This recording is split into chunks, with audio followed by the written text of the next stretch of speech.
Action. Hey, welcome back to our another Let's Talk About It. I feel like that's what we're going to call these series. Do you like that? Yeah, sounds good to me. Okay. So, what we're going to talk about, this is actually very interesting. I'm having a blast, you guys. Even if we got 0 views, I am always going to go back and watch this video. And I hope my kids do too when they get older. So they could just see mom and dad young and just talking about topics that I find interesting or we find interesting. But one thing we're going to talk about today is how we met, and obviously, there is we're interracial dating. We're in an interracial relationship. Dang. Yeah. That I that thought was we were just Americans. But okay. so, he is so funny. But and how that's been like, because we obviously are from two different cultures, and kind of just like get into depth of that, of how we kind of maneuver around that. And I think just kind of being honest as an interracial couple and like challenges we face and all that good stuff. So, do we want to talk a little bit first how we met, where, who, what, when, all those good stuff? Yeah, who's telling the story first? Well, you can start off. You can Yeah. start off. All right, so I guess it was one cold, rainy day in Washington State. That's where we met. Like I Washington always, State. Washington State. I was stationed there, so decided to hit up one of my friends. He invited me. I just got back from a deployment. Kind of was doing the R&R thing.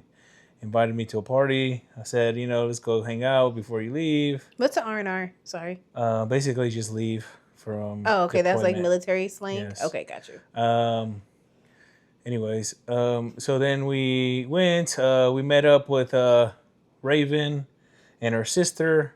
We didn't know. I didn't know that's who we were meeting up, but one of his friends was like, "Oh, we got to go pick up some girls, escort them to where we're gonna go." Blah blah blah. So we did, and Yeah, because I was in my own car, babe. We followed you guys. yeah. So Okay. kind of trailing each other, and then when she finally, because I didn't see her until she came out of the car, but she come out of the car and she's just like, looking amazing like always. But so I guess first attraction was there. She was very pretty, so I can't take that from her. But there's a little bit more to her when later more in the story that we talk, but that I kind of just something drew me to her. But she got out of the car.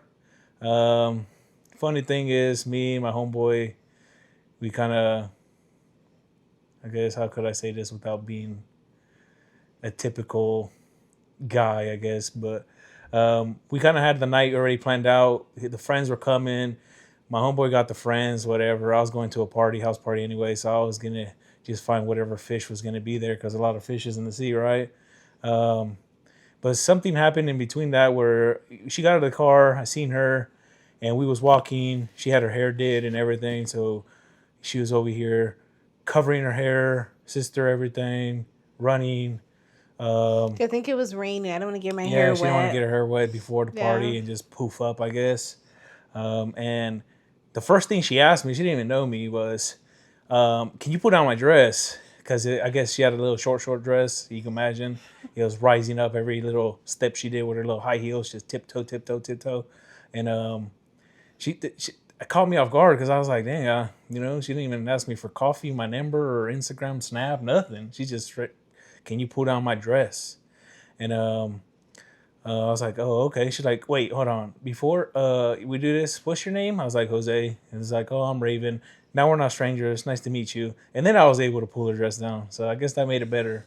But we ended up going to the house party and basically kind of trailed off, and I was doing my thing and she was doing her thing because I really didn't know her. So I wasn't really tied to just her specifically that night. But and then we went through our night, and you could talk a little bit more. So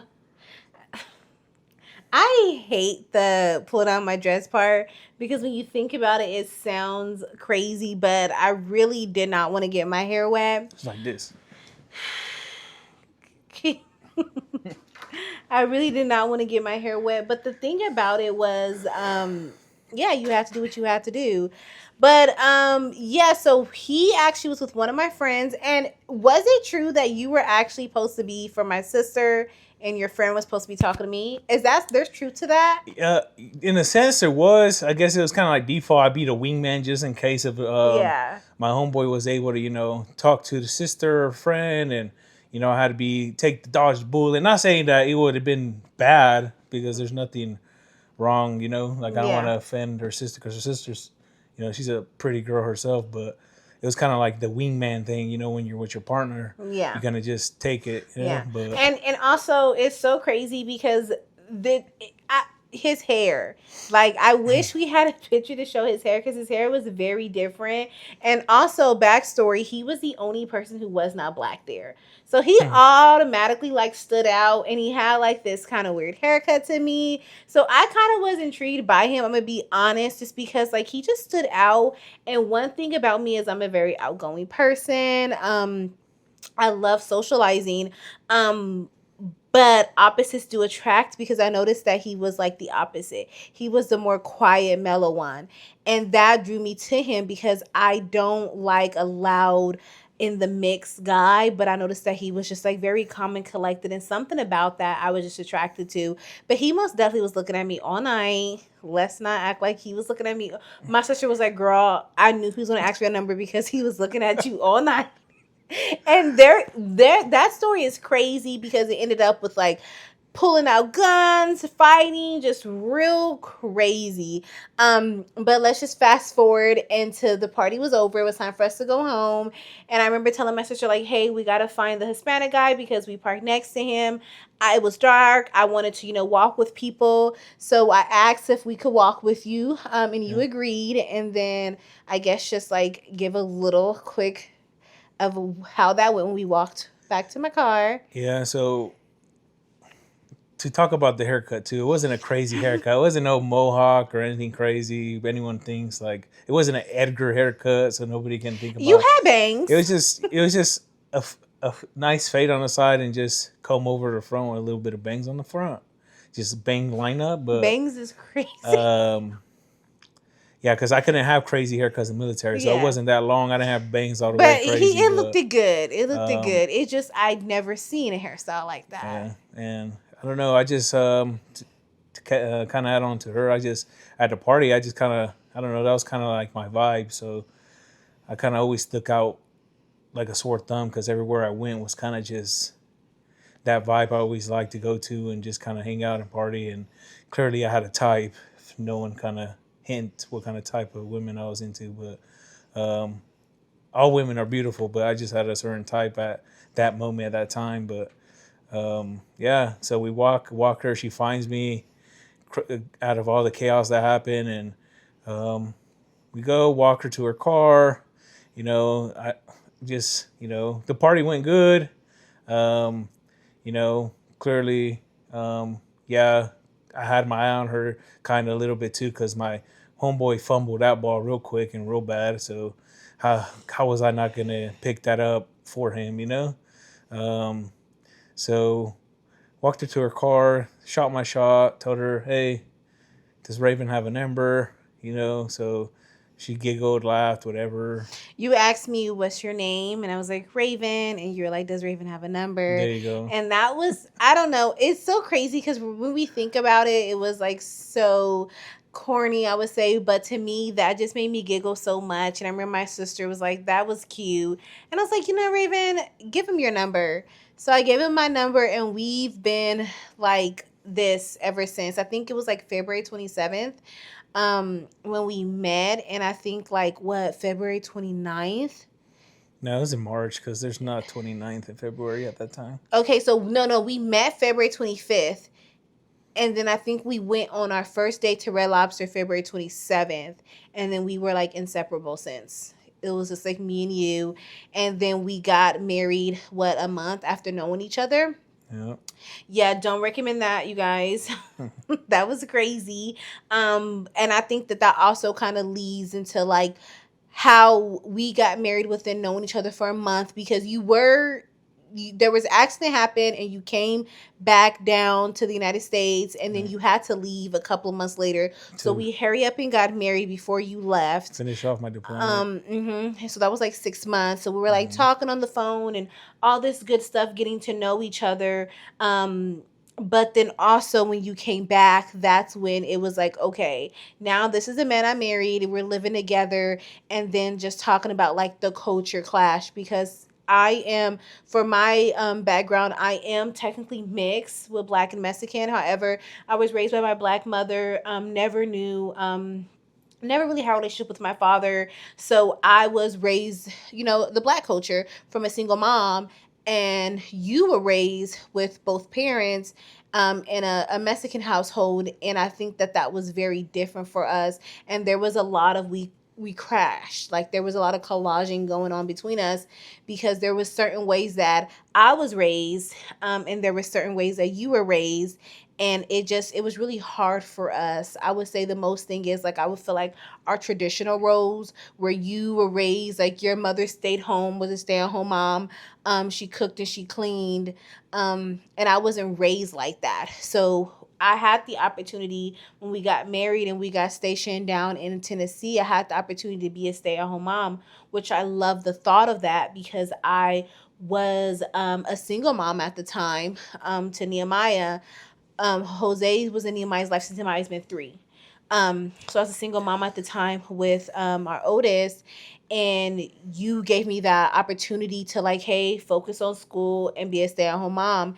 And I love that, because since age of 15, I always worked, and I always, made money for, myself. And then when I had Nehemiah, I had to, make sure that we had our own things. So I love that idea. But then also it was just like, okay, this man at the time, you expected me to cook and clean and do all the houseworks, and you paid all the bills. But you never helped with the houseworks. So that's where it kind of like took me back, because I'm like, he's not going to help with nothing. And that's kind of where I think like there was like this envy that went on for a time. Like, why does he get to come home and not do anything, but I have to cook and clean? But then at the end of the day, I feel like when it comes to marriage, I feel like marriage is what you could put up with. I know some females be like, I could never deal with that, but it worked for us, to be honest. I didn't hate it. Like there was times where it would be annoying, but I was just so privileged that I felt so privileged that I got to stay home and just take care of the kids, because then we had baby Jose, take care of the kids, and I didn't have that stressor, and you provided. So I did like that. However, there was that conflict of like friends in my ears, or like telling me like, girl, he don't help clean. So I think also this is important too. When you do have a marriage, keep people out of your marriage, even if it's your friends. Sometimes people say things that can, be offensive, or sometimes that could get in the way of your marriage. So I think that sometimes what happens in your house stays, between your house. Now, there's sometimes you have that one trusted friend. That's totally fine. But I think that, for the most part, what goes. That's not fine. I'm just saying it's not fine, but small circles just to add on to her before she keeps on going, and timelines are like from I be Tennessee and everything. everywhere. But so going back to so I deployed, we got married. It was a decision. It wasn't forced upon her, of course. It's not like I beat her so you get married. Stop. But because she's making it seem like we just boom had to get married or something. But it was a decision, we both Yeah, made. of course. Oh She, my well, the gosh. crazy thing though, this is where the collision comes in, right? Mm-hmm. Because we already had the stereotype of interracial dating, and so my family, her family. Yeah. So I was the gentleman, because I'm the guy with manners over here, and I asked her if let's ask your parents, even though Mm-hmm. she only had a mom, and at the same time she had a stepdad there too with her, but kind of let me go ask them to make sure it's okay before we jump into this Mm-hmm. craziness, because I would say, um, yeah, I ain't gonna lie, we hopped into it pretty quick, but for Yeah. some reason, like I said, from the party when I seen her and everything, she wasn't like a typical girl where thirst bucket or over here pretending like those typical girls that are just like a pretend hard to get and this and just play game or do this, and at the end of it you're able to just you know Yeah. score at the end. But yeah, just since I knew my way around the game and just play game here, play game there, and da da da. It wasn't like that when I met her, so it was just it kind of threw me off. It coming from my toes because I was just like, oh, she's different, and she wasn't like just typical boom boom. But then later I found out why. It's because she was a single mom providing for her child, so of course she wasn't just. Yeah. I know other girls or other single moms are different, but for her she was very, I guess, strict in what she kind of did. Even though she liked to have fun and she was a social bug. Yeah. And then, but I went to go see if we could ask her parents. She was just like, no, I don't think that's a good idea. And I'm like, okay, well, you sure? Because I don't want nothing crazy to happen, So and it backfired. It backfired. But the thing of Mm-hmm. going back to small circles and being married is, I kept that within her. So it was in our circle. She told me not to do it. Yeah. So I respected her. So she knew her family more than I did. So I was like, okay, I will not do it. But just know it don't sit right. And, later down the road, it kind of bit me in the butt. But yeah. And I think so. It's just, you have to understand, because we were 21. I was 21. You were like 21, 22 too. We were like a year apart. So I was like 21. And it was just really something that, and when I sit and think about it, it's just like it was faith that brought us together. And I think about it and it's like it was nothing but God. But I just knew that if I told my mom, or if I told, family, that they would talk me out of it, and I wanted to do it, and I didn't want nobody talking me out of it, and I didn't want to be judged. It was just something that felt so right. And it was such an intimate moment with us. But I think that is probably one of my regrets, not letting my mom know, because that caused the whole issue within itself. But yeah, for sure, I wanted to marry you too. Like, yeah, no, of course, who would want to marry me? But I'm just amazing. But yeah. But then with that too, I would say before getting married and stuff like that, as far as what we've learned or what we kind of good at, me personally, is kind of get to know the person a little bit better, or get to find their flaws and icks or whatever it is that kind of ticks them off. Because I would say for the first year and a half, or maybe two, it was kind of I couldn't talk religion, politics or race. Race was a big one. That one was really, and what's so crazy? She would have dumped me, I think, within a year and a half, because we got into a debate of politics and race.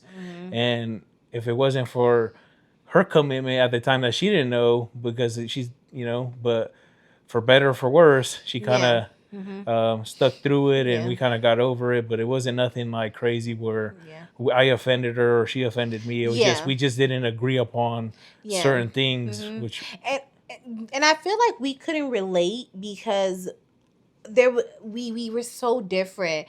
Opposites attract, but there was also the differences where I just felt like you couldn't relate to me, or you couldn't understand where I was coming from because you weren't black. But I do think that there's some truth in that. But I also was very ignorant when I was very young, and I was just so immature that it was my way or the highway when it came to thinking. I wasn't open-minded. So I had this one thought process, and that did cause conflict, but so different now. And I'm very open-minded, and I actually kind of, I would say, like, made a whole 360 about how I think about all those things, like politics and race and all that. I look at it from a different point of view. But when you're a 21-year-old girl who thought you knew everything, it was just very much ignorant. But I think that we most definitely grew from that.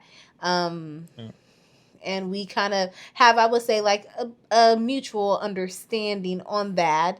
So do we want to talk a little bit more about the gender roles? Because she made it seem like I was the bad guy that just went to work, came back, and she had to have the house spotless and feed me.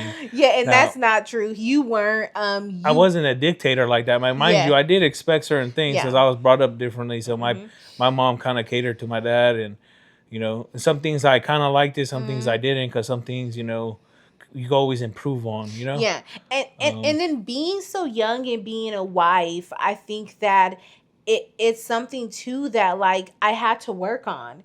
And he expected something from me that I feel like, as he should, as a husband, like, you should expect, to come home to a dinner, especially if your wife is home all day. You should expect to come home to a decent Yeah, looking because she stopped house. working, so she was Yeah. working single Mhm. mom. But then when I kind of came in the Yeah. picture, I Mhm. pulled her from that. I Yeah. wanted her to focus on the Yeah. house thing. Yeah. So it was like, she was at home all day. Mhm. Maybe do Yeah. certain things. Not saying that she had to, but Yeah. like, she can focus more on Yeah. herself Mhm. because I don't think she had and that. and no, that's true, but I feel like, being a 21-year-old woman, you don't see it like that. And now, of course, I understand it like that, but I was so young, we were so young, I didn't see it almost like that. So I most definitely don't get it, though. Like, if you are married young and you have the privilege of being a stay-at-home mom, because it is a privilege, in my opinion, that you should, make sure that your husband comes home to a cooked meal, and make sure the house is decent. And I mean, and if it's not, that's okay too, especially if you got kids. Like, and I feel like your husband should understand. But it was just like, I felt like the word that I joke around and say, but I know it's like the machista. And what is the definition of that? Because I feel like I be using it wrong. I don't know. What is this, since you want to tell everybody that I'm one?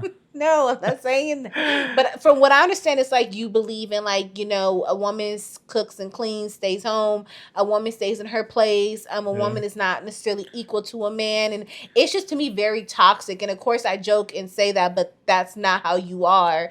But that's what my thought process was when we first got married. But then we eventually got past that, because it was just, we were so different culturally. Like, I was raised seeing, my mom being a single mom, and, making things happen. Never really had, like, a father figure in my life. And I was taught to be independent since I got fit. When I was 15, I got my own job. I was paying my own cell phone bills, buying my own clothes. I was taught to very much be independent. So when you came along, I liked it. Big alpha. That's what it was. I liked it, but it also was like, is he trying to control me? Like, it was just, I was just so conflicted. I think it was just because of the age, because yeah. If you think about it now, we talk about it, like the things that people think that were controlling at the time was like things that I didn't want. I didn't want my wife to be so promiscuous or start posting certain crazy things about herself. Yeah. But it's just, and at the time she thought I was controlling, but it's not so much that, is that this is mine and I don't want to broadcast it to the world. And I don't think she understood that, because I didn't. she was just, wanted to show off, which was perfectly fine, because she was pretty, and she, mind you, it was fine, because I was in a spot where me personally, she said she could say it differently, but I was very secure with myself at the time. And she might say it was my insecurities or because I was this or that's that. what I always say. But it was never that. It was more, this is mine, and I don't want people to see it or have it, because why would I want to let someone else kind of fantasize over something that's mine? So we're going down this rabbit hole, which is crazy, and this is so authentic. But no, that's so true. I was seeking attention, period.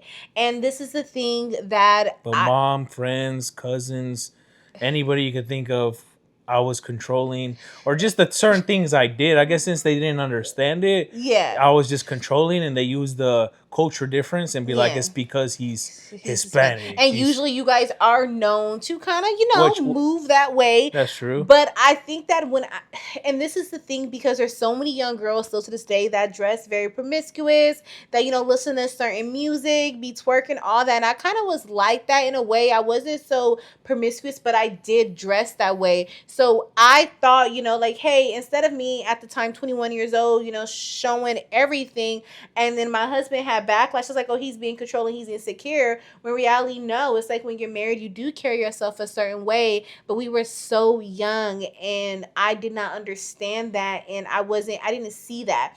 So he grew up seeing that with his mother and father, but I didn't grow up seeing that. So I did think you were controlling, but now as I reflect back, I repent, of course, but I also apologize to him, because I'm like, bruh, I was so...